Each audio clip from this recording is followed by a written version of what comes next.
ఇల్లు కట్టుకోలేని వాళ్ళు, స్థలం ఉన్నా కూడా ఇల్లు కట్టుకోలేని వాళ్ళు, ఇల్లు కొనుక్కోలేని వాళ్ళు, వంశపారంపర్యంగా ఇళ్ళు వచ్చినా సరే అవి నష్టపోయిన వాళ్ళు, సొంత ఇళ్ళు ఉన్నా సరే ఆ ఇంట్లో ఉండలేక అద్దె ఇంట్లో ఉంటున్న వాళ్ళు, వీళ్ళందరూ కూడా ప్రధానంగా భవన దోషం వల్ల ఈ సమస్యలు ఎదుర్కొంటూ ఉంటారు.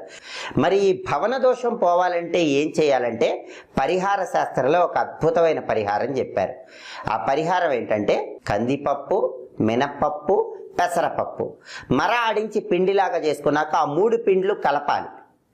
కలిపిన తర్వాత ఆ పిండ్ల మిశ్రమంలో నీళ్లు కలిపి 11 చిన్న చిన్న ఉండల్లాగా తయారు చేసుకోవాలి. ఆ 11 చిన్న చిన్న ఉండల మీద బెల్లం ముక్కలు ఉంచాలి.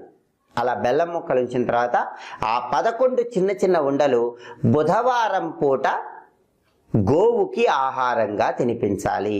ఇలా చేస్తే భవన దోషం అనేది తొలగిపోతుంది.